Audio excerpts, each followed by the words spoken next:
Yes. Okay, let's go ahead and go over these. And can you, number one, it's 216 minus 27n to the 9th. Make it, can you read that? The n looks kind of funny. I didn't realize it. Okay, so what is this? So what is this type of factoring? It is a difference of cubes. Perfect. So we're going to want to write our base. But first and foremost, can we factor something out? Yes, you have a GCF of 27. So you pull off the 27, and that would leave you with what? 8 minus n to the 9th. Did y'all see that? Okay, now what if you didn't see it, and you treated it as a difference of cubes? At the very end, did you recognize that you probably needed to pull something out? Can you pull something out of the trinomial? Probably not. It probably ended up at the bottom, and I'm not sure how yours looked. We could do it that way in just a second, but this is the way you want to do it. You want to always take out your GCF. So what is the base here for the 8? It's 2, and then that will be cubed minus n to the what? To the 3rd, and there's your cube. So n to the 3rd cube. And don't forget 27 is multiplied by all of that.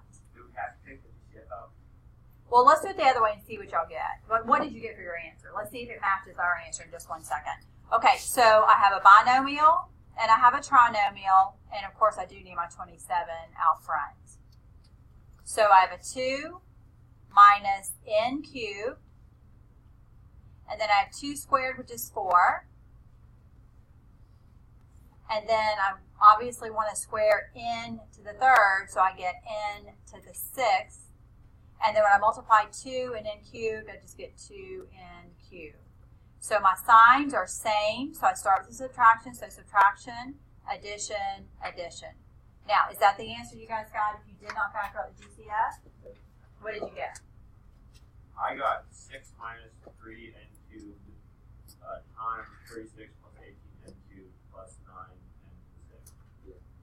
So, okay, say that again. You got, and I'll erase it. So you 6 got minus 3 n cubed. like this? Yeah. Okay. Do you see there is a GCF there? Yeah. Okay. What about the next one? 36 plus 18 n cubed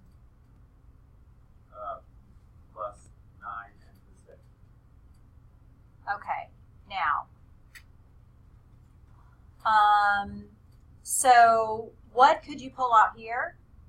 3. At 3. And that would leave you with what? 2 minus n cubed.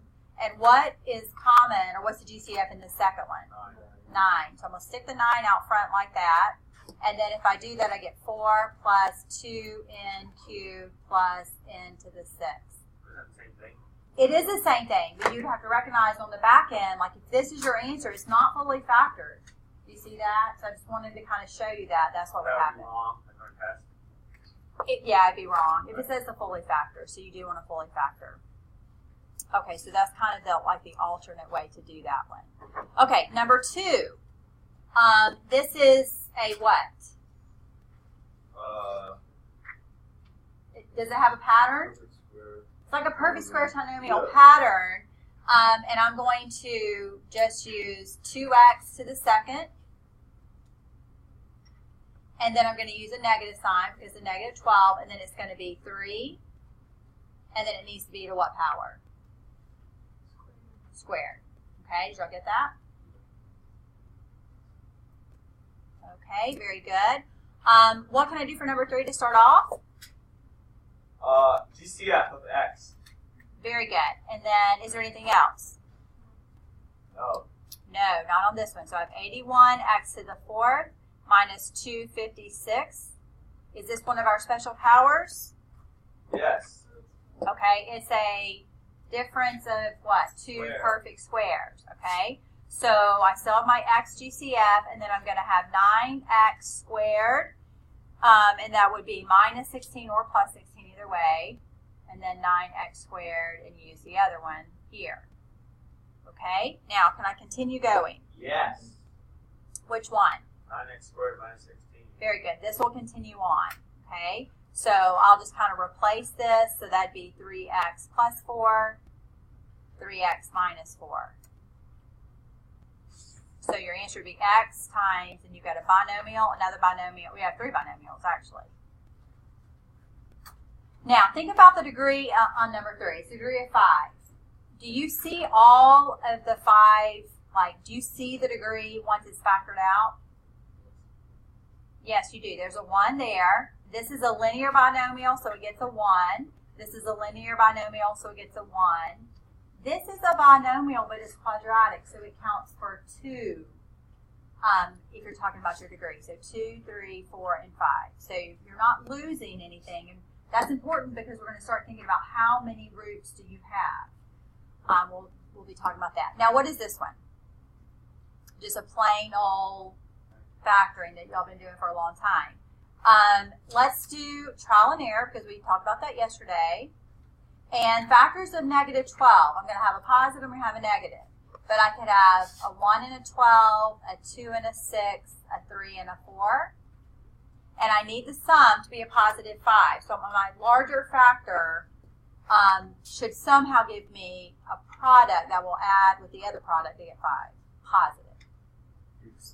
So 3 and 4? Yeah. Okay. And the 4 needs to be multiplied by what? The 2, that's giving us our 8. And then the 3 will be here. So the difference between 8 and 3 is 5. I want my larger one to be positive. So that's how you would factor that. Then number 5. What do you notice with number 5? Grouping. You have to group this one. Yes, because you have 4 terms. So I kind of like to group the first 2 and group the last 2 and kind of leave that sign to just bring down. So what can I factor out? What GCF do I have here? 3x squared. That leaves me with what? Very good. Nothing factors out except truly you could factor out a negative 1. So that's just going to leave me with 2x minus 3. So bringing down the 3x squared minus 1 times the 2x minus 3. And that would be your answer there. Okay, now let's check our homework from last night, just making sure y'all got it. Pretty sure y'all did. Because those were a lot harder we just did than these. So check those real quickly.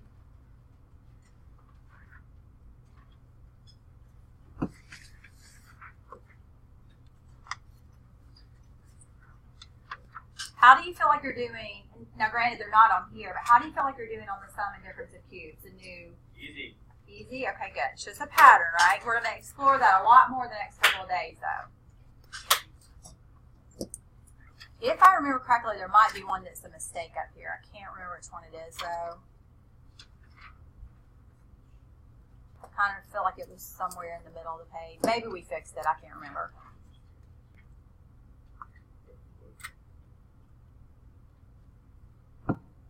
Okay, any questions?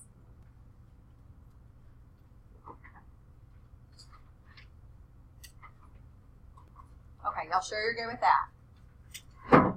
Okay, you're going to need a sheet of paper for some notes. We're going to do like 7 or 8 factoring to solve for the roots, okay, or the zeros.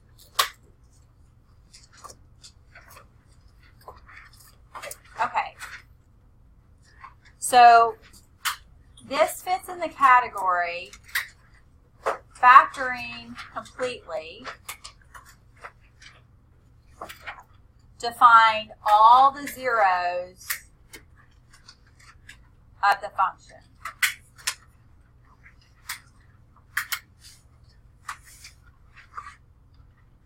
So why the word zeros? Like, why not say x-intercepts? That's a y 0. Okay, we do call them zeros because y is equal to 0. But these will not all be x-intercepts because we will have some imaginary solutions now. We'll have imaginary roots now. So that's what's new. In the past, when you factored and you found your you would solve and you find your zeros. They were always physical intersections with the x-axis. They will not be today because we're going to have some imaginaries involved here. So that's what's new now that you know how to deal with imaginary numbers. So that is what's new. We'll kind of start off slow though. So for number 1, I have a function, f of x is equal to x squared minus 5x plus 6. So what I want you to do is factor it. And then we're going to replace our f of x with what? 0. With 0. Technically, you're basically saying y is equal to 0. So y is equal to 0, so that then we can set each one equal to 0 using our 0 product property we talked about yesterday. So how does this factor? Factors of 6 that add to a negative 5. Okay, very good. Now, setting each of these equal to 0, we would get what? Couldn't you also do negative 6 and 1? Negative 6 and 1 add to the middle term, but they don't multiply to a positive 6. 6 is a tricky factoring issue because you got the 2 and the 3 and the 1 and the 6, and both give you a sum of 5. So you have to be careful when your third term or your C value is a 6. Okay, so what are we getting here when we solve this? Our zeros are going to be very good. So I would set them each individually and solve. So I'd add 2, so I get a 2, and then same thing over here, and I would add 3, and I would get a 3. Okay, so our zeros are going to be 2 and 3. Now graphically, we could sketch these on our graph, right? So we would have, I'm going to make it a pretty big 1, 2, 3. So I'd have a 2 and a 3, and I know my axis of symmetry is halfway between the two. I don't know exactly where my vertex is, and today I really don't care. But just curiosity, how would you find that vertex? Very good. Negative b over 2a. Or you could complete the square, put it in vertex form to find the vertex that way. Negative b over 2a is the quickest. Okay? So that's what we're doing today. We're finding our zeros. Let's do another one. Now I want you to just try this one on your own.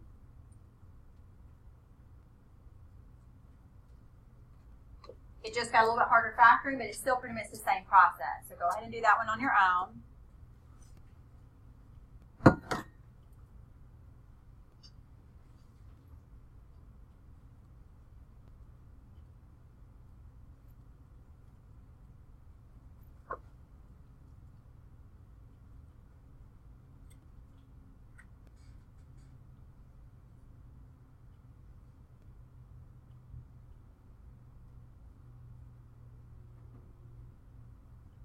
So when you factor that, you got a negative 8. So you know you need a positive and a negative. So if we put 4 here, we get 12x, and that would be positive. And if I put the negative 2 here, there's my minus 2x. So 12x minus 2x. And when we actually solve those, and do you really need this step at this point? Or are you guys fine with just saying this would be what? A 2/3, okay? So 2/3, and this would be a negative 4, okay? And we're not going to graph all these, but you could graph those. Those are both x-intercepts. So when you write them as x-intercepts, you would say 2/3, comma 0, negative 4, comma 0. X-intercepts are points of intersection. That's why you write them as coordinate pairs. Okay, let's do another one. And these will get harder. So I have f of x is equal to x cubed plus 2x squared minus 5x minus 10. Now, there are 4 terms, so you're going to have to use your grouping. So go ahead and factor that.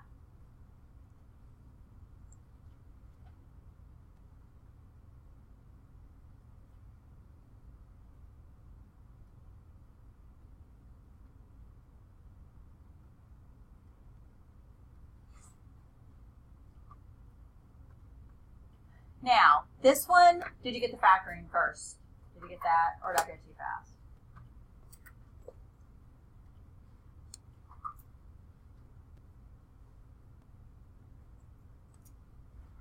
Y'all good with that? This one presents a different situation. Yes, Seth. I'm a little confused on when it's group and the second two is 5x minus 10. Would you take out 5? Yes. Then would it be x minus 2? You have negative 5. Let me kind of show you how I think about this. Okay, this is how I think about it. I always leave this sign separate because it always comes down. It's always going to match the sign right here, always. No other way about it. So I just bring the sign down and I think, well, in here, what can I pull out? I can pull out a 5. And it happens to be a negative 5 because of the sign. And then you'd have to think through, well, this times this is a negative 5x. And then negative 5 times 2 is a negative 10. Sometimes I literally just copy that down here and just make sure it matches. Or make sure it really works. If it doesn't work, you can't factor it. So that's kind of what's going on here. Now, do you notice how this is a little bit different than what we were just doing? It's because we now have a degree of 3. I still follow the same process. So I'm going to say x squared minus 5 equals 0. We already know this gives us a negative 2 right there. What is this going to give us? Plus or minus 3. Yeah, don't forget that. It's going to be a plus and minus because I have to take the square root of 5. So x is going to be plus and minus the square root of 5 and then negative 2. So how many zeros do you see out there? 3. And that's what we need. We need to see 3 because the degree was 3. Now I'm going to teach you something a little different. It's called linear factorization. So write this down. Now, do you guys agree at this point it was fully factored? Like it was factored as far as you can factor it. Do you agree? This is a different concept. That's what we mean when we say completely factor something. It's factored over the set of integers, but they're not linear factors. You see that this is not a linear factor, but you can't do anything else with it. So it's fully factored at this point. So write that down, or completely factored, however you want to think of it. And linear factorization goes back to when we were doing our synthetic division, and you remember how I kept saying x minus r, and I tried to tell you r was a root and all that. It goes back to using this where all you're doing is sticking your 0 or your root right there. So I'll do it like this. I have f of x is equal to x plus 2. That's the linear factor for that 0. Do you agree? How would I write this? All I'm going to do is x minus, and then first I'll do the positive square root of 5. And then when I do x minus the negative square root of 5, it turns into that. Those are my linear factors because they're all degrees of 1 for the factors. That is called linear factorization. It's not a big topic. All you're doing is taking your root or your 0. So roots, zeros, solutions, all are sort of used interchangeably. An x-intercept, though, has to be real. It has to be something that you have an x-intercept on your graph. Are y'all good with that so far? All I'm doing is using x minus r, and I'm putting my 0, x minus whatever my 0 is. Okay, let's do another one. I want you to try this one on your own.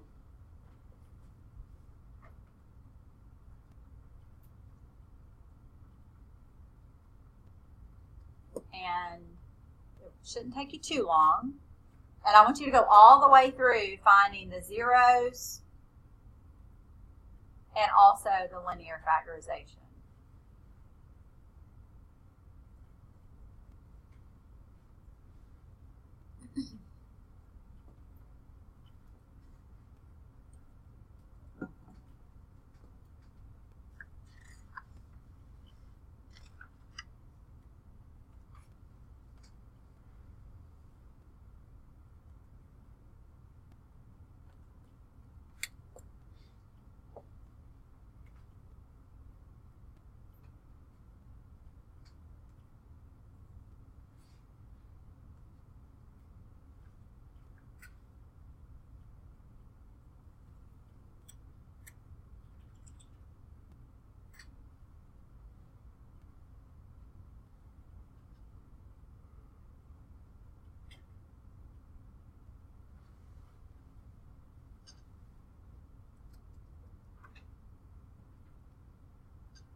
Are you ready?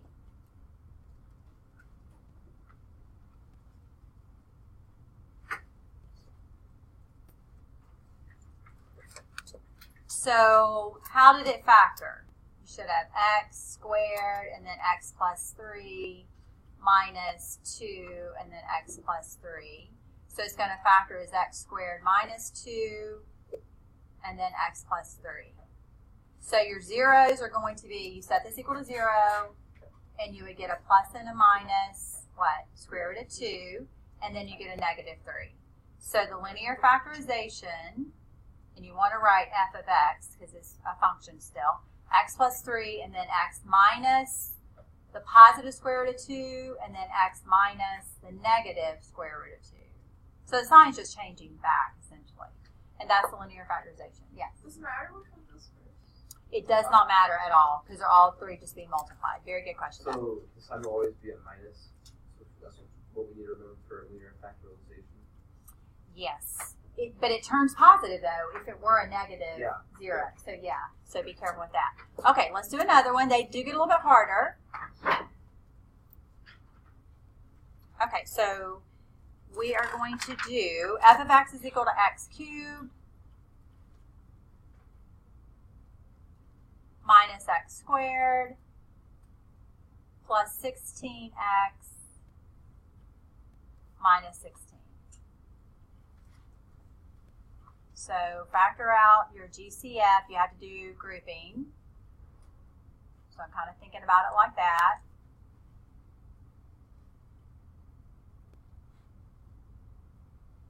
And then I get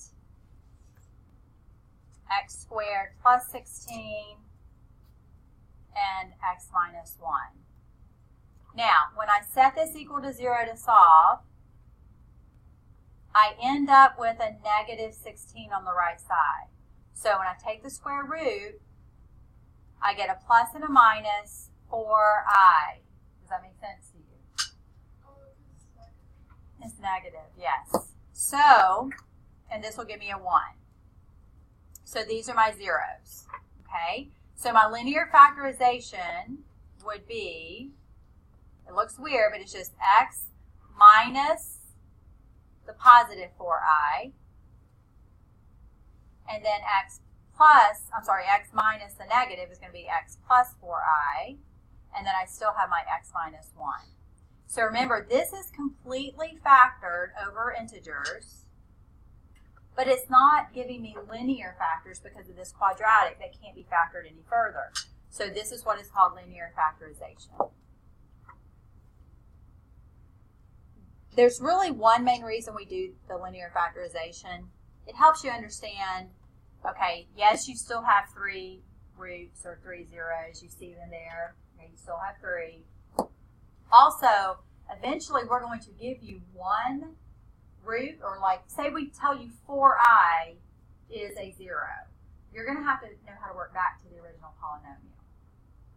So, yeah, that's yet to come, though. So, okay, number 6.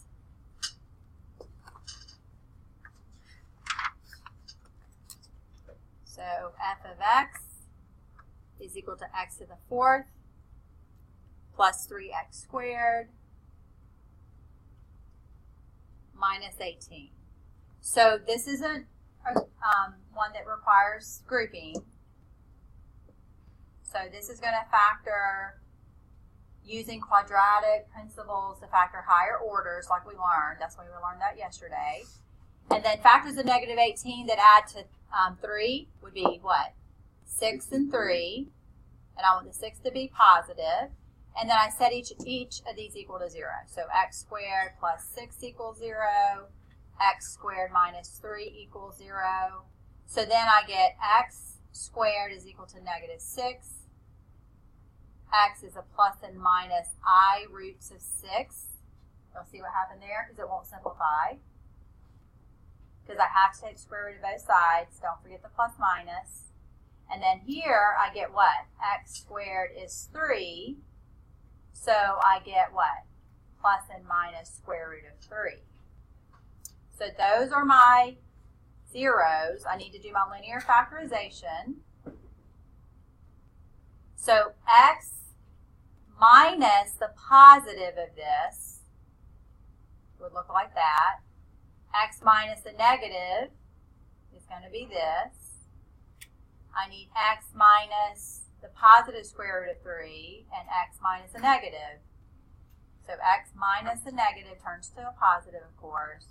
And I still have my 4 zeros to make up my quartic. Y'all with me? This is a quartic, so I need 4. Okay?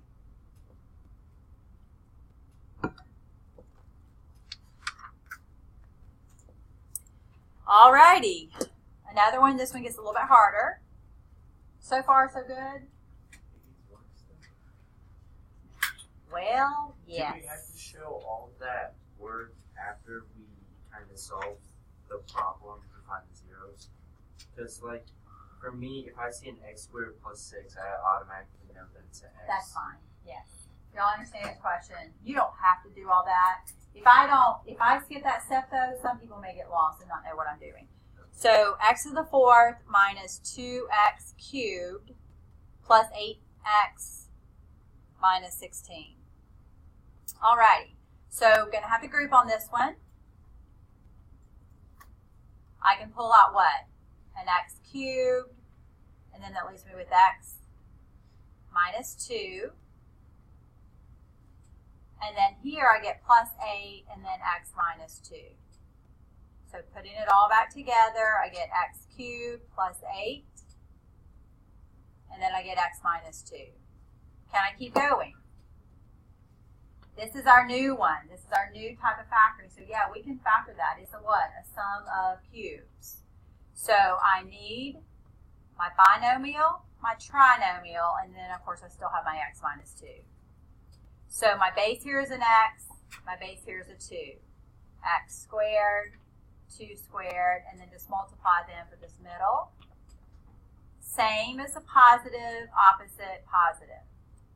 Now, this will give me a what? A negative 2. This gives me what? A positive 2.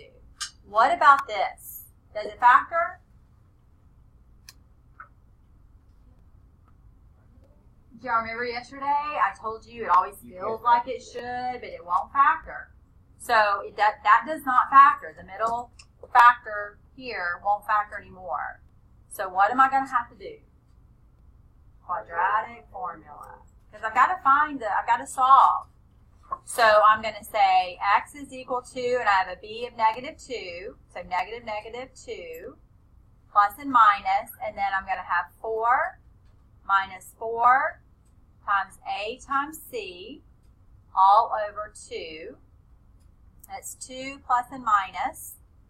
And then this is going to be what? 4 minus 16 is going to give me what? Yeah, it's going to be a negative 12 underneath the radical all over 2. Okay? So I need to simplify it more though, don't I? How does the square root of negative 12 simplify? 1 plus 4i over 3, 2i over 3. Well, do just this part. If you can do all of it in one step, that's fine. But this is going to simplify as what? Okay, very good. So you have that. This is really, those are the factors I'm thinking about, right? So I'm going to have a 2i square root of 3. So it's 2 plus and minus 2i square root of 3 all over 2. And then remember, if you can divide by a number, go ahead and do that. I can simplify all these. So I end up with 1. Guys, this 1 right here, you cannot just drop that 1. Students want to do that. You cannot do that. So I end up with 1 plus and minus I square roots of 3. So 1 plus and minus I square roots of 3. So those are my 4, because I need 4, remember? Now, what about my linear factorization? So the x, this x minus the negative 2, x minus 2. Now, what do I do with this? I do. Let me show you what we're going to do. X minus 1 plus I square roots of 3. I also have x minus 1 minus I square roots of 3. Y'all see I'm being very careful just to take my root and write it down. I have 2 of them. I have 1 plus I have 1 minus I square roots of 3. Now, can I leave it like that? No. All I'm going to do is distribute this negative 1. So this is going to be x minus 1 minus I square roots of 3. This is going to distribute the negative 1 here too, or as well. X minus 1 plus I square roots of 3. So guess what just happens? It always ends up where the first term will become negative, unless it was a negative, and then it would turn positive. So the first term just changes signs. Let me just put it that way.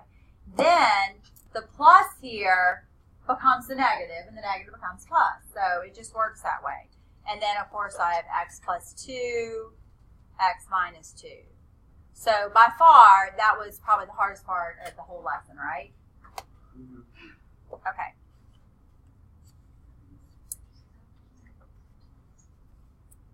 What, did y'all get it? You get it? Okay. It's rare you'll see something like that, but you will have to do it. It won't be like on every problem, though. That's one of the harder ones. But once you get it, it's really not bad. We're building on the fact that x minus r is what we're doing here. So you take this one, x minus that. So x minus the negative 2 is this x plus 2. You take, and then if you want to write these separately, that might help you. So then I have a 1 minus I square roots of 3. So then it's x minus all of this. And that's what I did in this parentheses here. So it's building on x minus r. And that's why I talked about r. It didn't really probably make sense to you at that point in time. Okay, now I'm going to give you 2 worksheets. Both are due on Monday. I think I mentioned y'all I'm out tomorrow, so tomorrow is a work day. So technically, you don't even have to do the homework tonight if you're willing to work really hard tomorrow. Okay? So it kind of was nice for those kids at Beta Club as well. So let me give you those.